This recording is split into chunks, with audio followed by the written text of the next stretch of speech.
I Vespri Siciliani is a five-act Italian opera originally written in French for the Paris Opéra by the Italian Romantic composer Giuseppe Verdi and translated into Italian shortly after its premiere in June 1855. Under its original title, Les Vêpres Siciliennes, the libretto was prepared by Eugène, Scribe and Charles Duveyrier from the work La Duc d'Albe, which was written in 1838 and offered to Halévy and Donizetti before Verdi agreed to set it to music in 1854. The story is loosely based on a historical event, the Sicilian Vespers of 1282, using material drawn from the medieval Sicilian tract rebellamentu di Sicilia. After its June 1855 Paris premiere, an Italian libretto was quickly prepared using a new title because Verdi realized that it would have been impossible to place the story in Sicily. Based on Scribe's suggestions for changing the location, it became Portugal in 1640 while under Spanish control. This version was first performed at the Teatro Regio in Parma on 26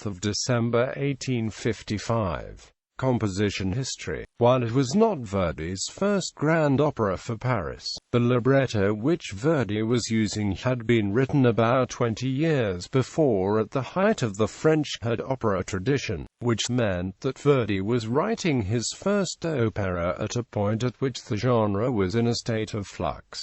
Performance history. As Les Vêpres, it was first performed at the Paris Opéra on 13 June 1855. However, while it was initially successful, the French version never entered the established repertory and performances limped along until Verdi attempted to aid its revival at the Paris Opéra on 6 July 1863 by revising some of the roles for selected singers. However, after a few performances, the opera disappeared and was replaced by the French version of Il Trovatore, Le Trouvier. Except for this one revival in Paris in 1863, it vanished from the Parisian stage altogether. Verdi's Italian-language translation. An Italian libretto was quickly prepared under Verdi's supervision by the poet Ettore Cami. The composer was aware that in Italy at that time, it was not possible to retain the Sicilian location, as he notes to his publisher Giulio Ricordi in April 1855, I shall the subject so as to render it acceptable for Italian theatres. Scribe's suggestions for changing the location that the Duke of Alba should just pack his bags once more and move to Lisbon. It became set in Portugal in 1640 at a time when the country was under Spanish rule. The title became Giovanna de Guzman, but for censorship reasons it was known variously as Giovanna Braganza, Giovanna di Sicilia, and even Batilde di Turena, notes Charles Osborne. Overall, Verdi was not happy with the translation, which Budden regards as one of the worst ever perpetrated. However, some improvements were made when the opera reverted to its translated Italian title after 1861. In Italy, this version, along with the ballet, was first performed at the Teatro Regio in Parma on 26 December 1855 and, during the 1855-1856 season, the Italian version was performed 9 times, although not without objections to the inclusion of the ballet. Finally, by July 1856, Verdi sanctioned the removal of the 30-minute ballet, and, with rare exceptions, this has remained the case.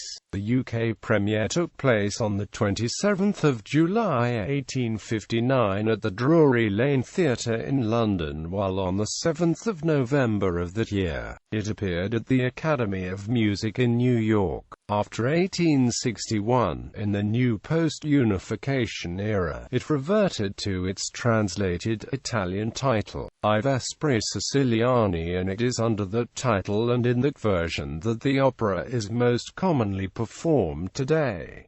Performance history. From 1856 forward, it has been almost always performed in the Italian version. The UK premiere took place on the 27th of July 1859 at the Drury Lane Theatre in London, while on the 7th of November of that year, it appeared at the Academy of Music in New York. The Metropolitan Opera in New York has staged this version 114 times since 1893, the most recent being 2004. Companies which plan to present or have presented all of Verdi's works include the Sarasota Opera Abao in Bilbao, Spain, and the Festival Verdi in Parma have staged this opera. Today, the opera is given occasionally but is not regarded as a mainstay of the repertoire. Opera Base reports that for Les Vespres 20 performances of 4 productions have been given, while for Vespri 30 performances of 6 productions have given in a total of 9 cities for both versions between 2012 and June 2014. Roles. Synopsis. Place: Palermo, Italy. Time: Palermo's main square. Tebaldo, Roberto, and other French soldiers have gathered in front of the governor's palace. As they offer a toast to the homeland, they are observed by the local Sicilians, unhappy with the occupation. Elena enters dressed in mourning for her executed brother. Somewhat drunk, Roberto demands that she sing and she calmly agrees. Her song, about the perils of seamen and God's cry of "let dangers be scorned," only incites the Sicilians to rebellion against the occupiers. When the governor, Montfort, enters, the crowd calms down. Then Arrigo announces that he has been released from prison. Alone with the rearguard, Montfort offers him a position with the French as long as he stays away from Elena. He refuses, and immediately follows Elena into the palace. Beside the sea, Procida lands on the shore from a small fishing boat. It is clear that he is returning from exile, and he expresses his joy at returning to his native land and city. O to Palermo, O thou Palermo, adored land! He is surrounded by Manfredo and other companions, and he quickly orders his men to bring Elena and Arrigo to him. The three make plans for an uprising during the impending festivities leading to the marriages of a group of young people. After Procida leaves, Elena asks Arrigo what reward he seeks. Swearing that he will avenge her brother's death, he asks for nothing but her love. Bethune arrives with an invitation from Montfort to attend a ball.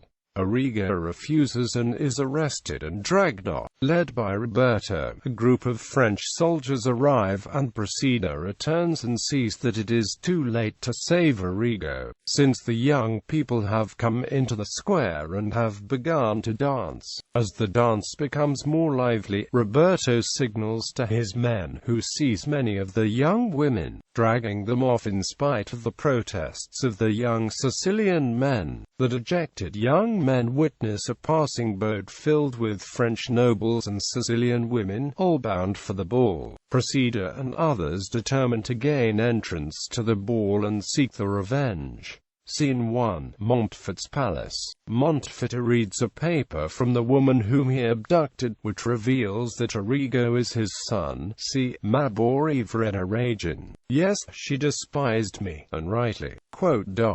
Bethune tells him that Arrigo has been brought by force, but Montfort exults in the fact that his son is close by, in Braccio Aldovisi, given over to riches, surrounded by honors, an immense, horrid void. The two men confront one another, and Arrigo is somewhat puzzled by the way he is being treated. Finally, Montfort reveals the letter written by Arrigo's mother. Taken aback but still defiant, Arrigo insults his father, who reacts in anger as the younger man rushes out. Parole fatale. Insultu mortal. Fatal word.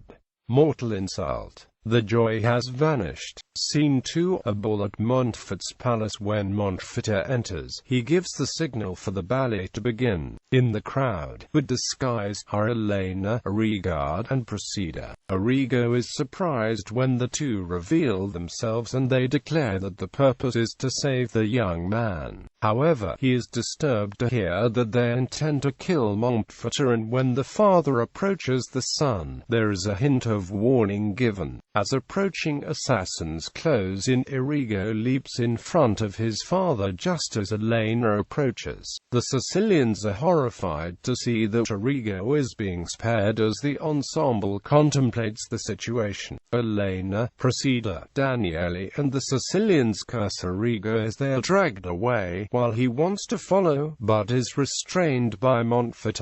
A prison. Arrigo arrives at the prison gate and, on Montfort's orders, waits to be admitted. He contemplates the situation that his friends are in. Giorno di pianto, day of weeping, of fierce sorrow. Elena is brought out and confronts him. Finally, he admits that Montfort is his father and she begins to be willing to sympathize. Arrigo. Parli ancora. Arrigo.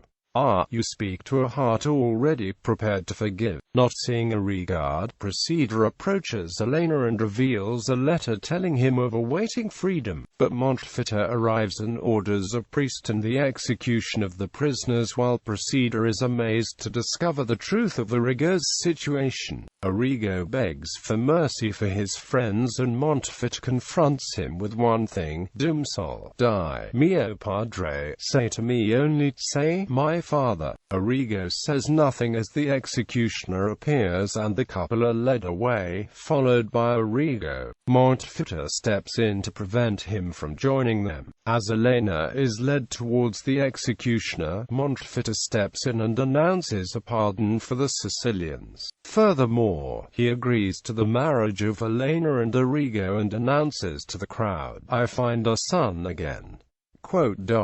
There is general rejoicing. The gardens of Montfort's palace as knight and maidens gather. Elena gives thanks to all. Merce dilit amici, thank you, their loved friends. Arrigo arrives, exclaiming his joy. Le brezza alleggia intorno, le brise souffle au loin, the breeze hovers about.